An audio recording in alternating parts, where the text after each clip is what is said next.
درنو لیدونکو د CSS د کورس لومړی ویډیو ده. په دې ویډیو کې به موږ د CSS 3 مهم پوینټس وایو چې لومړی دی موږ سره what is CSS, second CSS stand for words and third why we learn CSS. دا درې مهم پوینټ باندې به موږ تاسو نننۍ ویډیو کې خبرې کوو چې CSS لومړی څه شی ده. CSS د ډیزاین برخه کې موږ استفاده کوو. مثلا کله چې موږ یو HTML سټرکچر جوړ کړو نو هغه ته ډیزاین ورکوو، بیا موږ تاسو د CSS څخه کار کوو، استفاده کوو.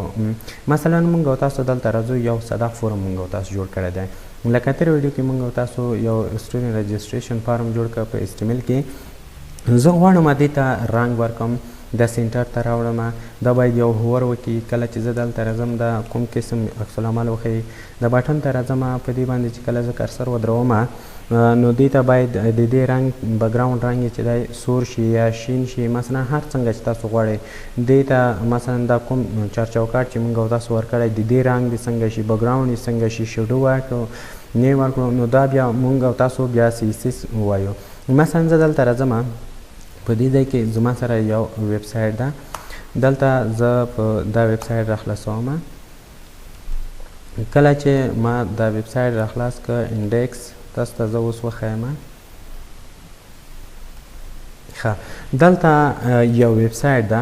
اوس لومړی موږ یو ویب سایټ جوړ کړ، د ټول سټرکچر موږ د یو ویب سایټ جوړ کړ. نو د هغه لپاره موږ چې کله ډیزاین ورکوو، شاته مثلا کوم تصویرونه راوړو، دا بټن اوس ګورئ تاسو دلته چې موږ تاسو راځو، په دې باندې هوور کوو، دغه بکګراوند چې شي بلاک شي.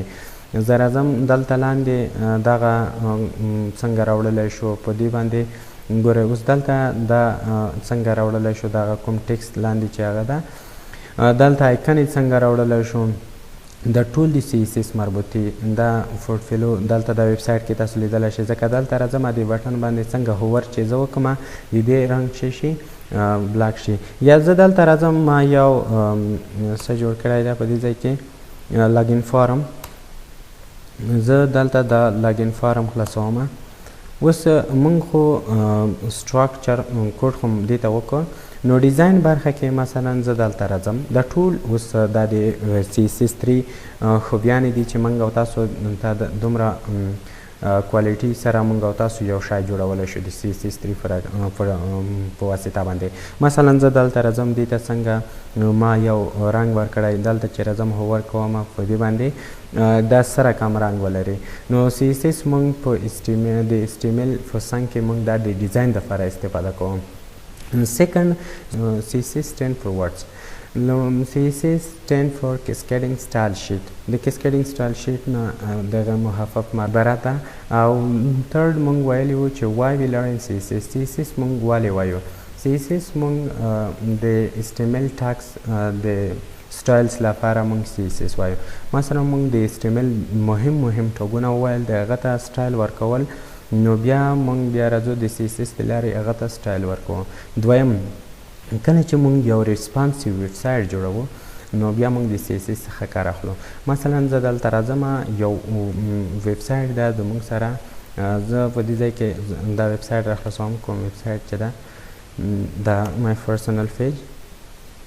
ښه، زه دا اوس خلاصوم. دا ویب سایټ اوس په کمپیوټر کې رن ده. که چېرته زه دلته راشم دا انسپیکټ کړم، په موبایل کې په څنګه ښکاره شي، باید په لاپټاپ کې څنګه ښکاره شي، په ټابلیټ کې څنګه ښکاره شي، نو دا د CSS په واسطه کولی شو موږ یو ریسپانسیو ویب سایټ جوړ کړو.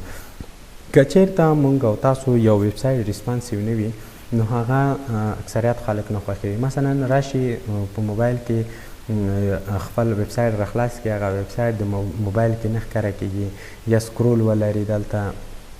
نو په موبایل کې باید موږ او تاسو چې شي کوو، په همداسې په ګوته باندې مثلا څوک چې موبایل خو کش کوي نو کولی شي د هغه څخه استفاده وکړي.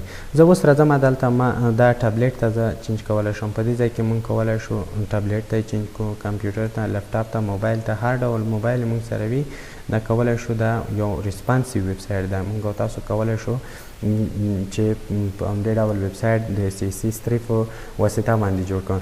دریم موږ راځو په CSS 3 کې موږ او تاسو انیمیشن جوړولی شو. انیمیشن کله چې موږ انیمیشن په سی اس اس کې جوړوو مثلا څنګه یو دلته راځو اوس زه دلته راځم اوس په دې ځای کې زه یو انیمیشن موږ سره ده نو د خوښې ده دغه قسم کولی شو موږ یو انیمیشن جوړ کړو په سی اس اس کې نو بل موږ راځو په سی اس اس کې 2D او 3D ټرانسفر هم څنګه جوړولی شو او د HTML الیمنټ باندې نو دا هم موږ د سی اس اس په تورو کولی شو او بل موږ او تاسو ویب سایټ ډیولپمنټ پروسس په دې کې موږ او تاسو د ویب سایټ ډیولپمنټ پروسس ډېر تیزیږي مثلا یو فایل د څو HTML فایلونو ته چې ده د اړیکه لري د هغه په واسطه ترو باندې موږ کولی شو له یو لینک څخه موږ مختلف ویب پیجونه چې کنیکټ کړو او هغه ته ډیزاین ورکړو او بل موږ او تاسو شپږم د موږ سره سافټویر ریکوایرمنټس نو د کله چې موږ سی اس اس وایو د هغه دپاره سافټویر ریکوایرمنټس څه دی کوم سافټویرونو ته ضرورت ده سافټویر ریکوایرمنټ چې دی یو کوډ ایډیټر ده او بل ویب براوزر ده کوډ ایډیټر چې دی موږ سره مختلف کوډ ایډیټر دی لکه نوټفر ده اسکوډ ده سبلیم ده ایټم ده نو دا کولی شو موږ په دې کوډ ایډیټر څخه استفاده وکړو او موږ په دې کې سی اس اس کار وکړو سی اس اس 3 او بل موږ سره ویب براوزر کوم ویب براوزرونه دي ویب براوزر تاسو ښه پېژنئ لکه موږ سره یو ویب براوزر چې دی په نوم د څه شي دی مایکروسافټ ایج دغه یو موږ سره ویب براوزر ده بل ګوګل کروم ده سفاري ده فایرفاکس ده دغه هغه ویب براوزر دی چې د دې په واسطه موږ کولی شو د HTML کوډ اکزیکیوټ کړو او موږ د دې د لارې کولی شو د HTML کوم کوډ چې موږ او تاسو کړی وی هغه سټرکچر موږ ته رن کړي نو اووم راځو موږ ته چې د پریفریشن شی ده د موږ دپاره چې مثلا کله موږ سی اس اس